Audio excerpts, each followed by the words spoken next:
They were continuing to read the brothers Karamazov. I don't understand. Again, Alyosha broke in. Is he ironical? Is he jesting?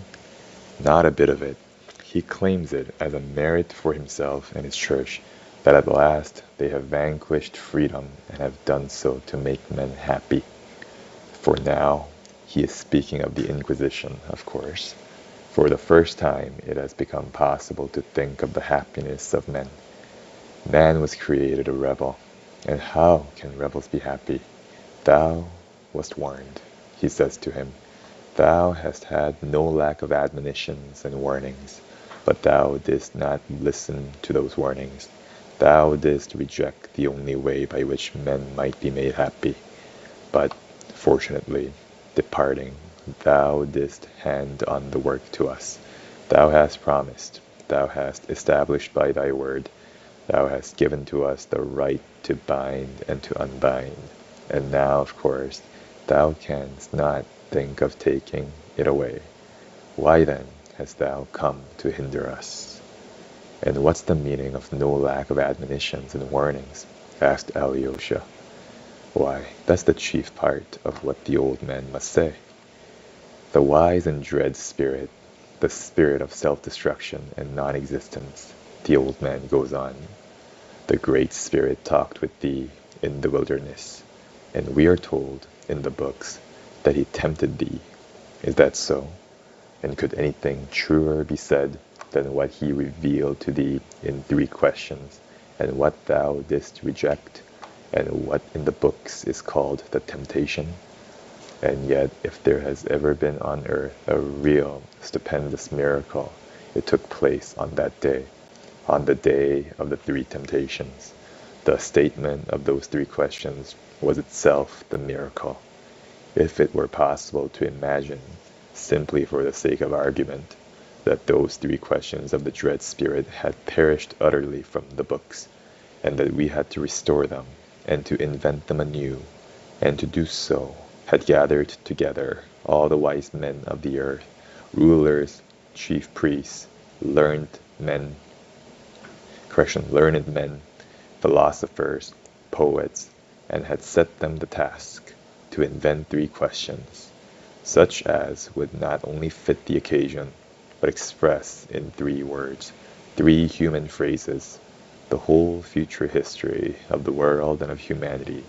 Dost thou believe that all the wisdom of the earth united could have invented anything in depth and force equal to the 3 questions which were actually put to thee then by the wise and mighty spirit in the wilderness? From those questions alone, from the miracle of their statement, we can see that we have here to do not with the fleeting human intelligence, but with the absolute and eternal. For in those 3 questions, the whole subsequent history of mankind is, as it were, brought together into one whole, and foretold, and in them are united all the unsolved historical contradictions of human nature. At the time, it could not be so clear, since the future was unknown. But now that 1500 years have passed, we see that everything in those 3 questions was so justly divined and foretold, and has been so truly fulfilled, that nothing can be added to them or taken from them. Judge thyself who was right, thou or he who questioned thee then. Remember the first question. Its meaning, in other words, was this: Thou wouldst go into the world, and are going with empty hands, with some promise of freedom which men in their simplicity and their natural unruliness cannot even understand, which they fear and dread, for nothing has ever been more insupportable for a man and a human society than freedom. But seest thou these stones in this parched and barren wilderness? Turn them into bread, and mankind will run after thee like a flock of sheep, grateful and obedient, though forever trembling, lest thou withdraw thy hand and deny them thy bread. But thou wouldst not deprive man of freedom, and didst reject the offer, thinking, what is that freedom worth, if obedience is bought with bread? Thou didst reply, that man lives not by bread alone. But dost thou know that for the sake of that earthly bread, the spirit of the earth will rise up against thee, and will strive with thee, and overcome thee, and all will follow him, crying, Who can compare with this beast? He has given us fire from heaven.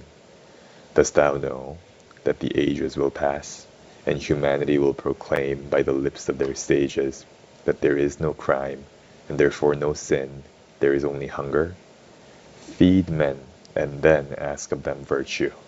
That's what they'll write on the banner, which they will raise against thee, and with which they will destroy thy temple. Where thy temple stood will rise a new building. The terrible Tower of Babel will be built again, and though, like the one of old, it will not be finished, yet thou mightest have prevented that new tower, and have cut short the sufferings of men for 1,000 years. For they will come back to us after 1,000 years of agony with their tower. They will seek us again, hidden underground in the catacombs, for we shall be again persecuted and tortured. They will find us and cry to us, Feed us, for those who have promised us fire from heaven haven't given it. And then we shall finish building their tower, for he finishes the building who feeds them. And we alone shall feed them in thy name, declaring falsely that it is in thy name. Oh, never, never can they feed themselves without us. No science will give them bread so long as they remain free. In the end, they will lay their freedom at our feet and say to us, Make us your slaves, but feed us.